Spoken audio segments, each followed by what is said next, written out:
United States Army presents The Big Picture, an official report produced for the armed forces and the American people.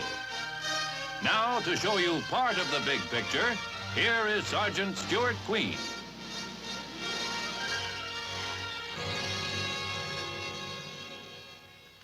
The meaning of the term, the common defense, has changed a great deal since the time our founding fathers immortalized that phrase in the Constitution of the United States.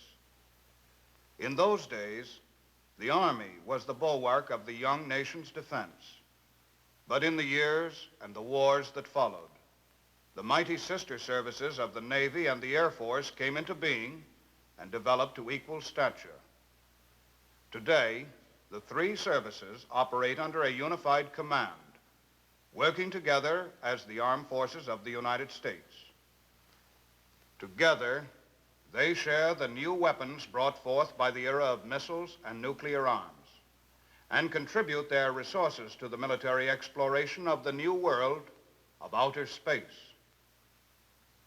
The armed forces form a mighty, flexible shield, which by its very existence deters the sinister designs of the forces of aggression.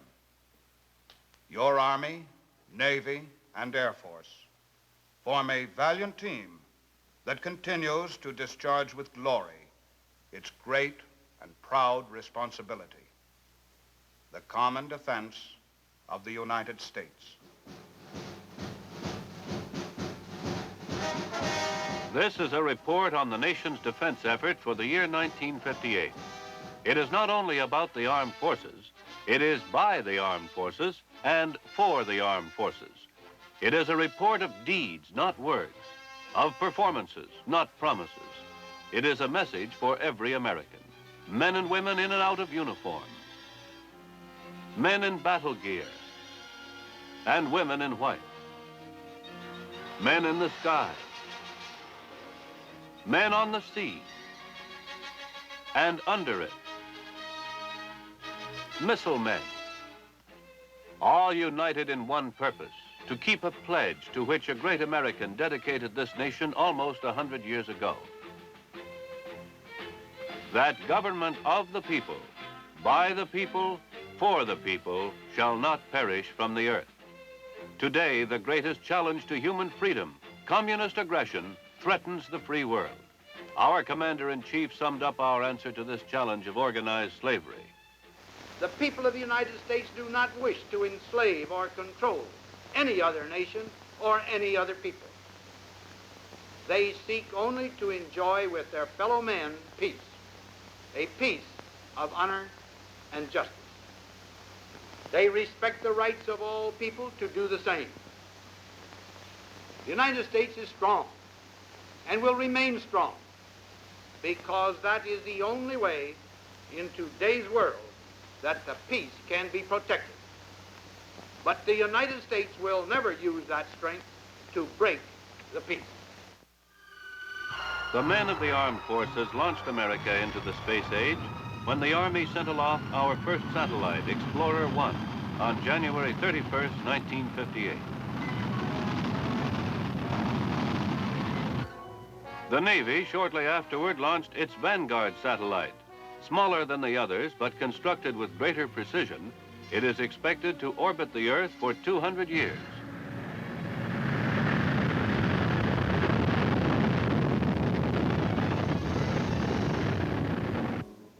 In October 1958, the Air Force fired its first probe into outer space with a heavily instrumented rocket named the Pioneer.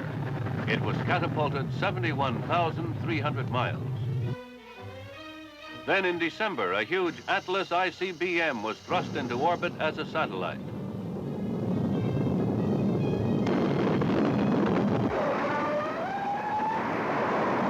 From it came the first human voice ever heard from outer space, that of President Eisenhower. This is the President of the United States speaking. Through the marvels of scientific advance, my voice is coming to you from a satellite circling in outer space. Through this unique means, I convey to you and to all mankind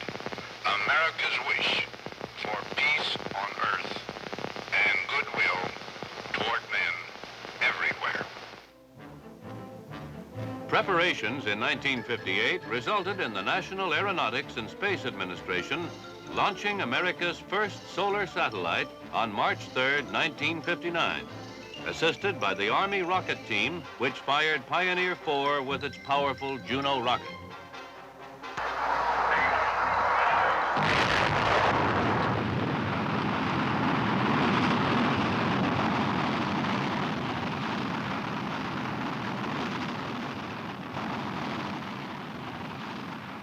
Dr. Herbert York directs research and engineering for all services. Here is part of the Army's team under Major General J.B. Medeiros, seeking the answers to tomorrow's military needs. On the team is a man whose name has become a household word, Dr. Wernher von Braun. As chairman of the Ballistic Missile Committee, Mr. William M. Holliday is the man who coordinates and accelerates high-priority projects. In the ICBM field, Air Force General Bernard Schriever explains the method used to speed up development of intercontinental missiles. Now, in the normal development, production, and operational cycle, we usually take steps in series. By that I mean we carry out a study program, and then a development and test program, and then we go into mass production before we finally introduce these weapons into the operational inventory. As a result, there is a long time period between the initiation of the development program until we get a new weapon system into the operational forces. We have attempted in the ballistic missile program to greatly reduce this time period. We have done this by what we call a management philosophy of concurrency. By this I mean that we at the same time are carrying out study, development, test, production, and operational actions. By this management concept of concurrency, we believe we can greatly compress the time from the initiation of our development program until we get our first units into the operational inventory. Not far behind unmanned missiles in the advance into space are manned vehicles, such as the F-104 Starfighter, piloted by Major Howard C. Johnson, who swept upward to a new altitude record of 91,249 feet. Major David Simon, who soared even higher in a balloon, over 100,000 feet, taking meteorological observations and collecting data on cosmic rays and other radiation phenomena, because the conquest of space must be preceded by the conquest of knowledge about space.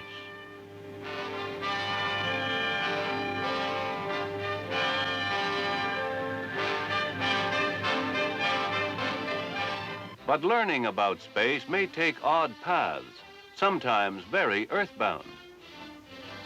Here is Airman Donald C. Farrow, who spent 7 days simulating space flight on the ground in order to determine the effects of isolation in outer space.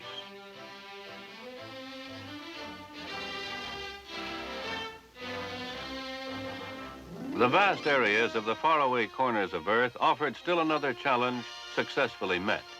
Throughout the world, men of the Army and Navy, as well as the Air Force, were quietly carrying out hazardous missions to add to mankind's knowledge of nature, part of the International Geophysical Year.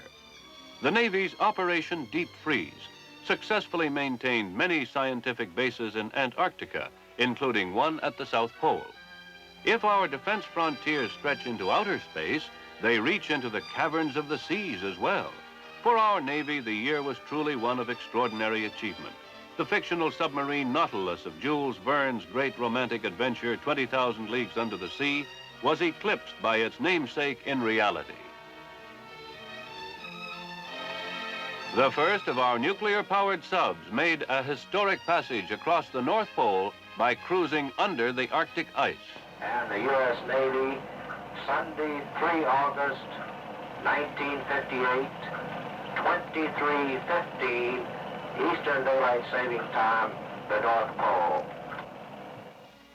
That was the voice of Commander William Anderson, skipper of the Nautilus.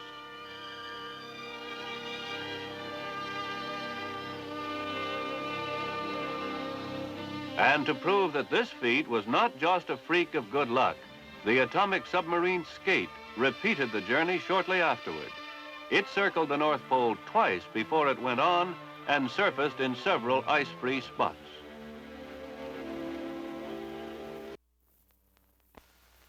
America hailed the polar voyages of the Nautilus and Skate. It paid tribute to men of daring like Commander William Anderson, skipper of the Nautilus,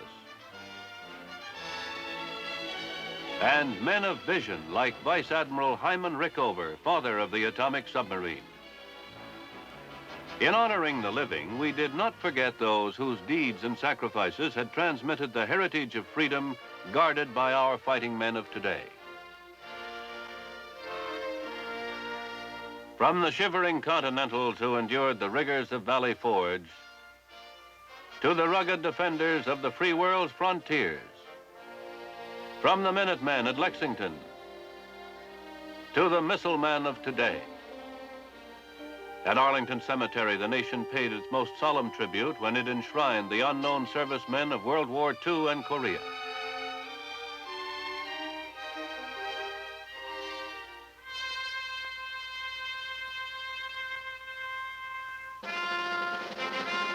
The same bugle that sounded a solemn tribute to our war dead sounded the alarm when a crisis at Lebanon in the Middle East called for swift action. The Joint Chiefs of Staff transmitted their instructions for action to a unified command. First, Marines streamed ashore at Lebanon.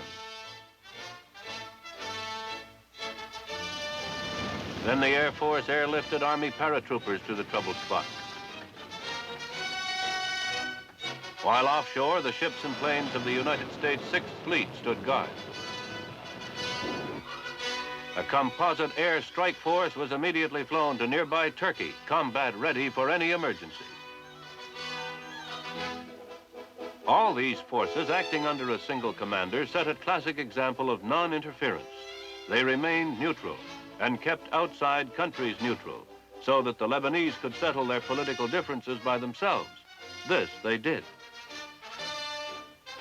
Then American soldiers and Marines quietly withdrew.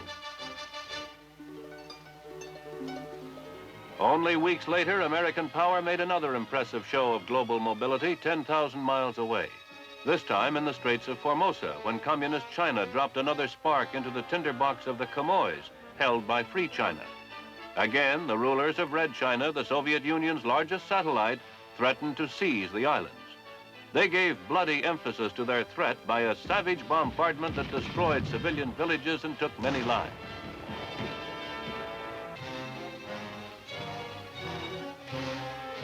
Helpless refugees were evacuated to Formosa as the Reds stepped up their shelling. Another great American fighting machine, the Seventh Fleet, gave safe convoy to nationalist supply ships by steaming to within 3 miles of Quemoy's shores. The blockade was successfully broken and the invasion threat temporarily ended. Meanwhile, the United States Army strengthened the defenses of Free China by the addition of Nike Hercules missile batteries on Formosa. In the skies overhead, American-built jet fighters flown by American-trained Chinese pilots riddled enemy MiGs with American Sidewinder missiles, which performed as well in battle as in this demonstration.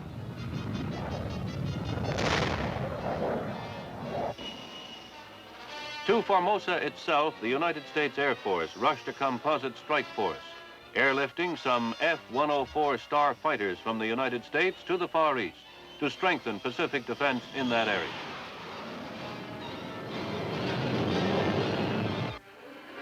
To these trouble spots came Secretary of Defense McElroy for a first-hand inspection. He visited the Seventh Fleet, keeping a watchful eye on the Formosan situation.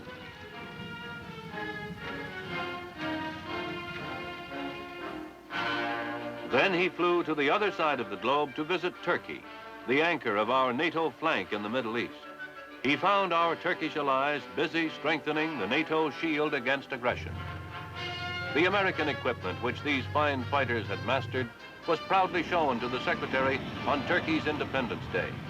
Concrete proof of mutual assistance between friends.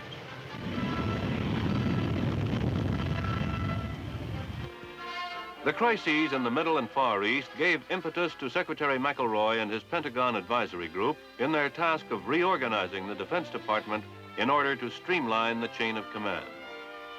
Formerly, the Secretary and the Joint Chiefs issued orders to commands in the field through the departments of the Army, Navy, and Air Force.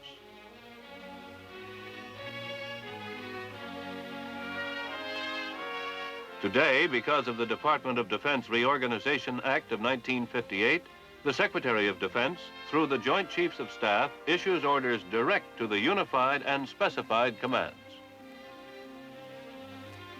Lebanon and Camoy also emphasized the wisdom and vital necessity of the military pay raise bill.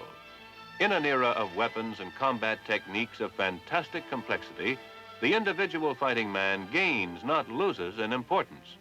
He must have not only fighting heart, but fighting skills. To encourage these expensively trained and experienced men to stay in the service, the military pay raise bill establishes special pay raises for special technical skills.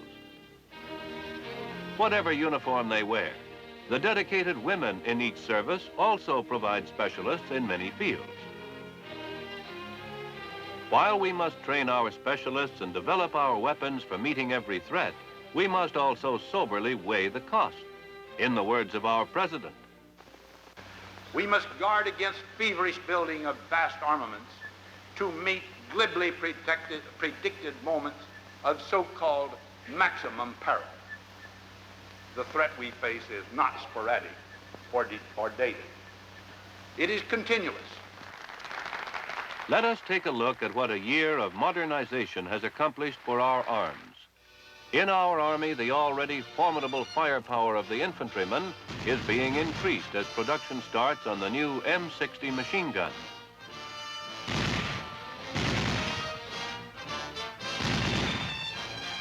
And the new M14 rifle, both of which will give him greater rates of fire.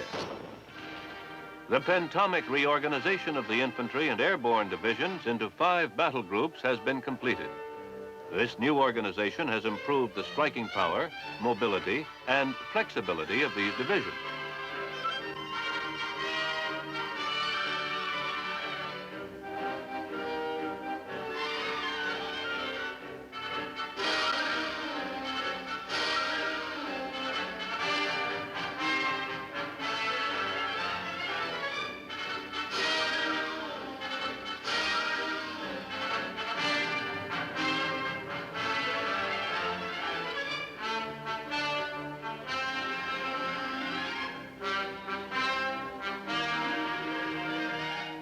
Our soldiers keep watchful guard on the frontiers of the free world. They know why they are there. I've seen this communist threat get bigger and stronger here in Western Europe year by year. But I believe our global defense has kept them from making a really big move. World War III, I mean. Progress in Army missile power is reflected by the Nike Hercules for air defense. It now guards our key cities and industrial centers.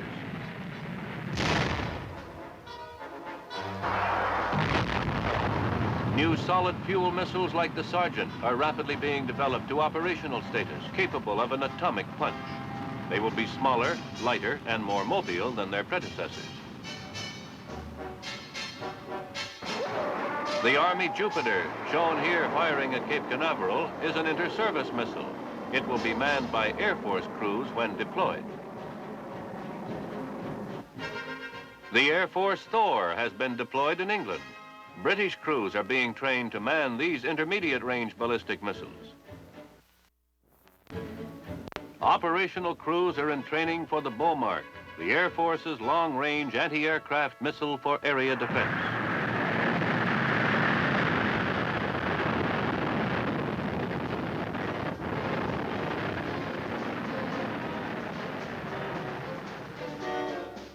The new Pacific Missile Range went into operation and saw its first test firings.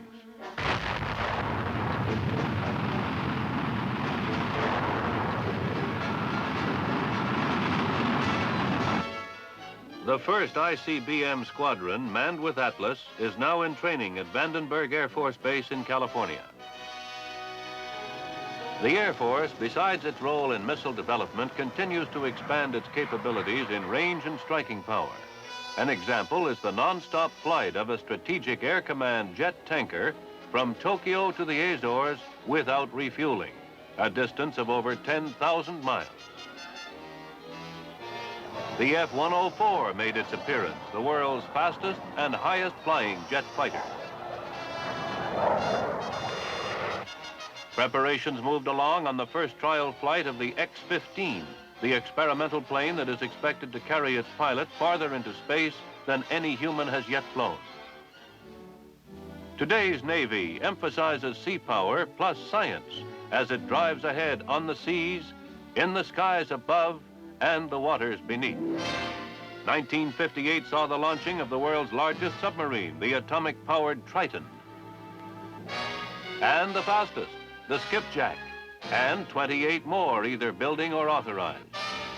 Nuclear power is being extended to our surface fleet. The new USS Enterprise is now under construction.